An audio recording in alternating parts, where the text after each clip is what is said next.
What's up, guys? We are jumping into another song this week, Blind Spot, which is our song that we did with Cassidy Pope. It's an interesting one because it's another example, actually, of a song we did together, and then we changed the key of it to suit Cassidy's voice, actually, slightly more, like in a place where she could be more aggressive and sing where she wanted to sing for the choruses. So we changed the whole key of the song, like really late on in the process.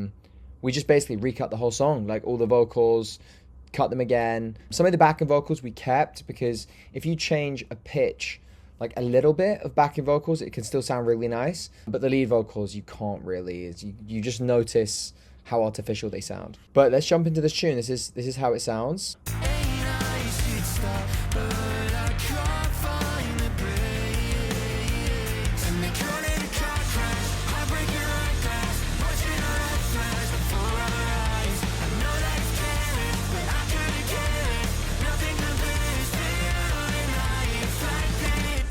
So I'm going to approach this slightly differently to normal. I'm going to jump in from like the mix bus processing first and then work back to the actual elements of the song. So I want to talk about this plugin because it's insane. I'm not sure what's going on here. This is pretty crazy.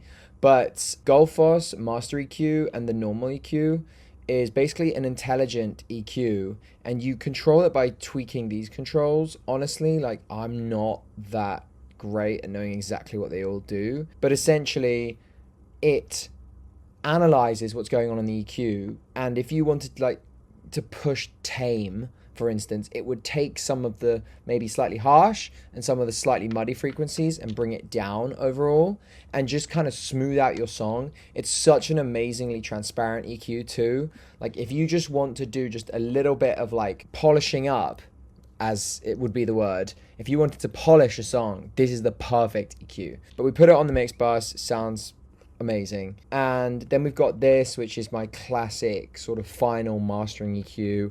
Everything below 80 mono, as always. 1 dB at 100, 1 dB at 12K, and then make everything wider by a factor of a fifth. Then we've got Shadow Hills. Shadow Hills, it's actually, yeah, Class A by Plugin Alliance is fucking amazing. I use it on most of the Voila stuff. How I use it, actually, I can kind of show you. So we kind of start here, honestly, with no real compression going on, and I just push it until it's doing like no more than 2, but normally around 1 dB.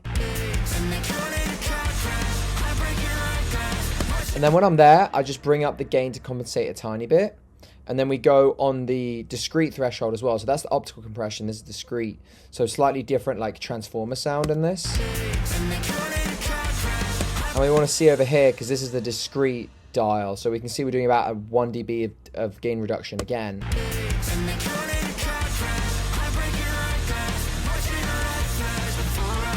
And so that's kind of how I dial it in. And what it does is it just kind of brings the track up a little bit to the range in which it's being compressed and limited, but it also adds a bit of warmth, a bit of like analog sound to it, and it treats the transients really nicely. Like the drums and basses and guitars and vocals all kind of crush up against each other, but in a quite a musical way. Like they kind of bounce off each other instead of like slamming into a digital compression distortion unit. And then I always put gain before everything, just so I can ride the level into the plugin. So like if all these plugins are going right and like I'm working through the song and my levels just get hotter and hotter and hotter, that's what tends to happen when you're working with a song. Your ears get tired and you turn it up louder and louder. Basically, I want the ability to turn the level of the track down before it hits the plugins so that the plugins don't get overworked, because otherwise what happens is you cap out the plugins and they start sounding bad because they're all digital emulations. They have like a ceiling where they just don't sound good. That's kind of the main difference with digital and analog, honestly. You can push analog a lot harder, but yeah, I have the gain there just so I can tame the levels going into the final mix bus processing. And then I've just got 2 limiters, both running a bit of reduction here and just pushing the final record as hard as we can basically go.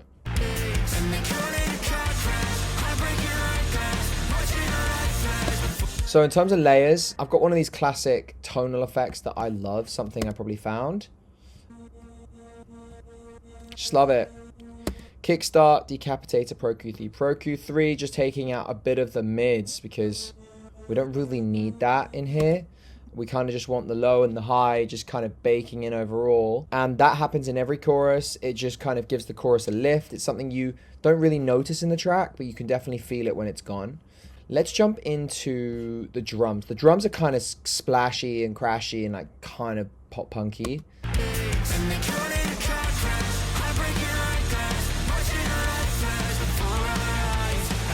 Come on.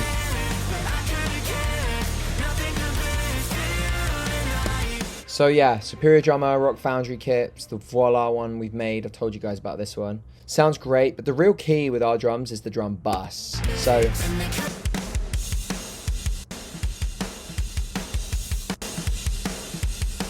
I mean, apart from the fact it's obviously louder, you can almost hear the way in which the transients and the actual drum attack and the splashiness of the cymbals and the crack of the snare kind of all are brought up into the compressor, and they all just sound a lot more glued together. Let's have a listen one more time.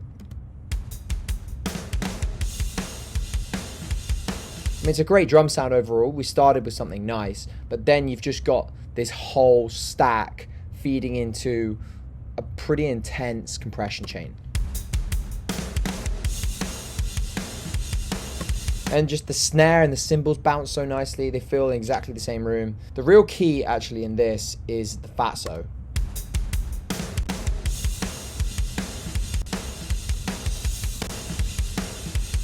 The way the fatso does things to the snare is incredible. It just like absolutely distorts it a little bit, compresses it. It does everything you'd want to do to it. And then the pull tech,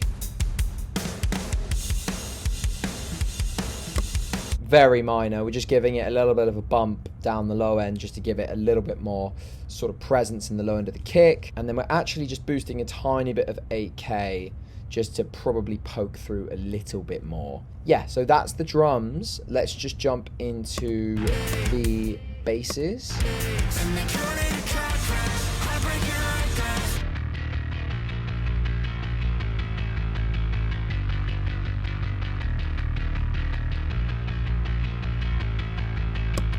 Crazy. So basically we've got an 808 and we've got a live bass. There's a lot of low end between the two of them, but I think that we've gone with the live bass being slightly higher up in terms of making sure we hack off the low end, the real low end of this live bass.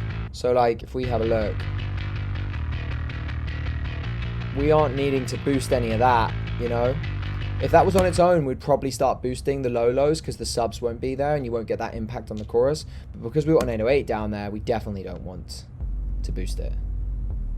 Yeah, so that's a huge sounding 808. So that's basically the bass tone we got going on. That's a live bass guitar that we've actually used from Punk Bass, the instrument in Contact. And we've limited it and we've EQ'd it a tiny bit.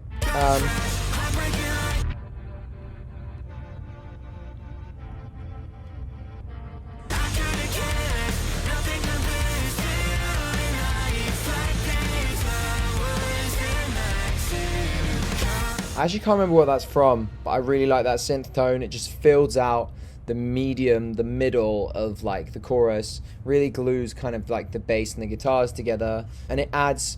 The great thing about like synths and stuff in rock songs is you're able to pick harmonies you want in the song without necessarily needing to sing them or like play them on a guitar. You can literally pick them on a keyboard and be like, okay, I want this one, I want this one. This is the emotion I want to convey. And you just blend it in there. You can't really tell it's in there. But again, like the top end harmonic thing that carries on throughout, you can tell when it's not there. And it just gives the chorus a nice level up, playing in the chords. It's also just nice and tactile, being able just to grab your keyboard, find out where everything is, and just like see it kind of in real time as you're playing in guitars and stuff.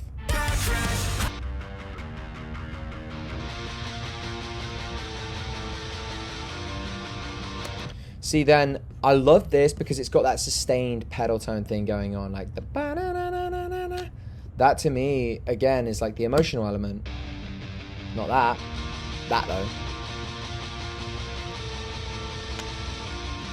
And then I love just moving on that fourth measure. You keep it the same change. It's kind of a nice recipe for like that dramatic elemental shift because the bass changes every note. But when it changes on the last one, it's like a tiny bit unexpected, but it keeps everything fresh. In terms of the guitar processing, they're all relatively similar. We've gone auto-tune on the low end of the guitars because we just wanted to make sure they were 100% in tune and wanted to lock that in. And the fact that you can tune instruments in auto-tune is just a game changer in my opinion. It really tightens up everything. One of the key pieces on our guitar sound is always virtual mix rack. We go into the electric guitar setting and we just tweak this. Sometimes this can get a bit harsh. You just want to watch out around that like 4 to 7K frequency, 3 to 7, because it just gets brash and it clashes with the vocal. So just be careful when you're boosting that in the guitars. And then guitar rig, we've actually gone with one of their settings. Ooh. So that's nice. Wow. Big change, huh? High gain breather. That is a phenomenal setting.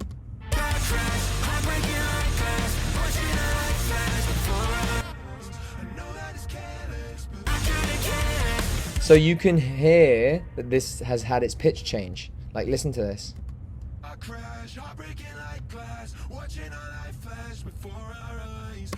So that's me, but it's just pitch shifted down 2 steps. So that sounds really quite nice in the background. So like, I didn't re-sing some of these BVs and these harms because they sound nice. Like what you want in a track is like different tones because it fills up different frequency spectrums. You don't want everything sounding the same tone-wise because they all compete for the same space and they all basically like want to be the same in the track. So it's nice having like, that's why you want to record guitar with a bunch of different tones. Like if you're doing like your low chugs, do that with one tone, like on a Kemper, set it for one setting, then find another setting you like and cut the different pieces because it all blends together and just sounds more like a band. It sounds more like anthemic and it sounds less processed. So we kept the BVs like this. This is Cass.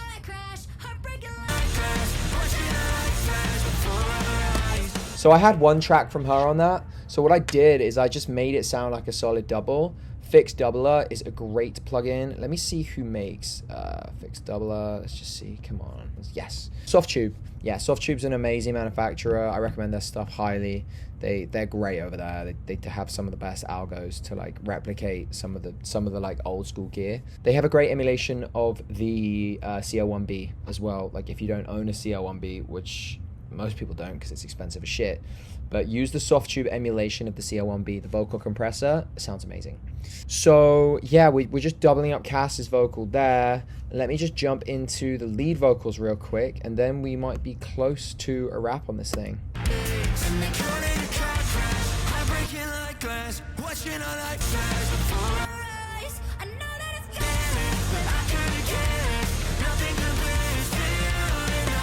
So to me, the key that we've done here is like, okay, we've got two big vocals. The issue with having two big vocals is sometimes they compete for the same space. There's even times where like you will do a feature, but you will go into a feature conscious of the fact that you don't want to both sing in the exact same spot if you're singing at the same time. That's why like when we did the Chrissy songs, like it's so useful having a higher register female vocal with a slightly lower male vocal because it's easier to mix them in and they sound better together. That's the same with Cass, and that's why we moved the song down, actually, in the end, was because it sounded better having her singing way up there and me singing under her versus, like, her having to sing, like, a harmonic piece that's not, like, the lead vocal and me singing way up there for the lead vocal. So this was the way to do it and, like, achieve the maximum euphoria in the chorus.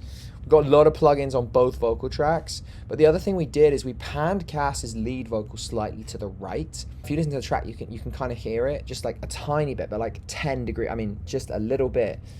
But what it does, it's like just enough to like pique your interest and be like, wow, this vocal sounds really wide. Because Cass is floating on top, she has a bit more presence than me. Yeah, that's kind of how we like created a degree of separation in the two vocals. We used relatively similar vocal buses, but I made Cass her own one and I have my own one, where we just have slightly different treatments because there's certain frequencies that are treble, like a treble frequency in my voice, it's normally like the lower frequencies, whereas Cass's, there was a couple pockets around like 1K, the telephone type frequency, boxiness, that I wanted to niche out. But if I had done that on my vocal, it would have fucked up the tone that we already had. And it also allows me to do that like independent control of two lead vocals that you kind of need just to like blend them in. And then we've got some sends going on. I'll just quickly take you through these. That's a really standard vocal send we use for pretty much everything. It's SB Pop Vocal is the preset. We just send a bit of vocals to that, and what I do like to do is, like, if it's a feature or if it's a bunch of different vocals, I'll send a lot of different vocal tracks, to that same reverb, and it just blends them again. It like puts them in the same space, so the human ear is not like hearing a bunch of different sort of like sonic textures. It's kind of like, oh, this is all in one place, this is all nicely glued together. Doubler, absolute classic. Just make sure you pull this guy out, because that's your mono send. You just want the two wide pieces of the signal with doubler, because otherwise if you send it, you're basically like getting two versions of the mono signal if you're sending a mono vocal. Does that make sense? And then Synth, I mean, please just get this plugin immediately. I have struggled with de-essing probably most of my careers thus far. Like, it's been the one thing that like I've had to dial in right up until the last minute and be really conscious of. But Synth has like saved my life. It's just so great. Sometimes I'll use like 3 instances on a vocal, one on the track, one on the bus, and then like even later on I'll use it on like a backing vocal bus or something, or like a guitar when it gets too present around that like 3K area where it's too harsh. I'll just put Synth on, and like, be careful, don't do it too much because you'll take the life out of stuff. But it's an amazing way of just like getting rid of some of the harshness in your songs. Alright guys, that's pretty much it. I hoped this was enjoyable and I jumped into some stuff. I am conscious I was rambling quite a bit, but I love this stuff and love chatting and just throwing thoughts at the wall here on my own, sitting talking to a screen. What are we living in? It'd be better if this was live, but we'll get there. Take care and see you very soon. Go listen to the record. We just put out a song with Chrissy Costanza, the second song we've done with her. It's called 7 Minutes in Hell, and it's a banger, and we will jump into that. I'm actually going to bring one of my co-producers on, Hosu, and we'll do a video, him and I, to explain kind of how we work, because we did that song together for her, and we're on the track as well, and yeah, it'll be fun to dive into how you can like work with other producers and like workflow in sessions, and how to be fast, and like how to get a song to the finish line. But yeah, take care and we will chat soon. All right.